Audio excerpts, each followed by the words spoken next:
Kita, Gen Z, didoktrin kalau mau kaya raya, kita harus jadi the next Nadiem Makarim atau Mark Zuckerberg. Kita harus punya ide revolusioner, bikin aplikasi canggih, terus cari investor, bakar uang, dan berharap jadi unicorn. Tapi tahu nggak, itu jalur neraka. 90% startup gagal total. Hari ini, gue mau kenalin lo sama konsep dari Cody Sanchez yang bakal ngebalik otak lo 180 derajat. Konsepnya simple. Jangan memulai bisnis, tapi belilah bisnis. Dan enggak, lo nggak butuh modal miliaran buat ngelakuin ini. Gue bakal jelasin gimana caranya, lo, anak muda umur 20-an, bisa punya bisnis yang udah profit bulan depan tanpa harus coding satu baris pun. Coba lihat sekeliling lo. Siapa orang kaya beneran di komplek lo?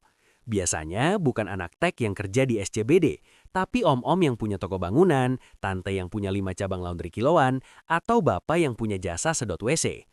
Cody Sanchez nyebut ini boring business. Bisnis yang nggak seksi, nggak masuk majalah Forbes, tapi uangnya ngalir terus tiap hari. Kenapa? Karena bisnis ini jualan kebutuhan, bukan keinginan. Orang mungkin berhenti langganan Netflix pas lagi bokeh, tapi mereka tetap harus nyuci baju dan benerin genteng bocor. Buat kita di Indonesia, peluangnya gila-gilaan. Pikirin, cuci helm, jasa bersihin sepatu, agen gas LPG, franchise teh manis pinggir jalan. Itu semua boring, tapi profitnya bisa lebih gede dari gaji fresh grad Jakarta. Kenapa gua saranin beri daripada bikin? Risiko rendah. Bisnis yang udah jalan minimal 3-5 tahun berarti produknya laku. Lo nggak perlu tebak-tebakan pasar lagi. Langsung dapat duit. Kalau lo bikin bisnis baru, mungkin 6 bulan pertama lo puasa alias rugi. Kalau lo beli bisnis profit, hari pertama lo tanda tangan, besoknya uang kasir udah jadi hak lo.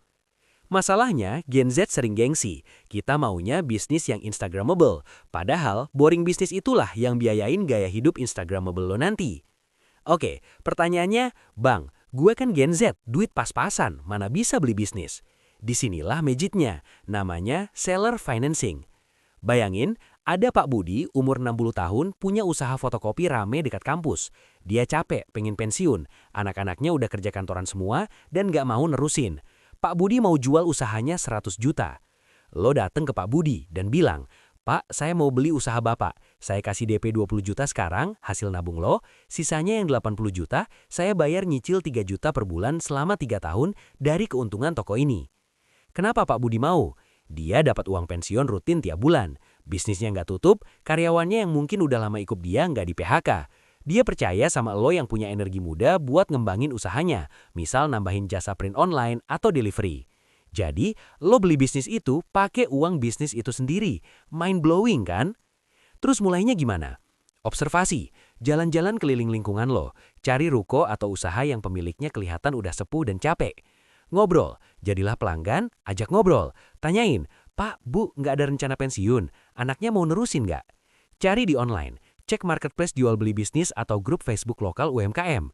Banyak yang jual oper kredit usaha warkop, barbershop, dan lain-lain. Menjadi kaya itu nggak harus jadi penemu jenius. Kadang lo cuma perlu jadi orang yang cukup pintar buat ngambil alih apa yang udah berhasil. Cari bisnis membosankan lo dan bikin hidup lo seru dengan kebebasan finansialnya. Coba absen di kolom komentar, bisnis boring apa yang rame banget di daerah lo? Siapa tahu itu jodoh bisnis lo. Jangan lupa like, subscribe, dan share ke teman lo yang masih halu mau bikin startup unicorn tapi belum mulai-mulai. See you on the top!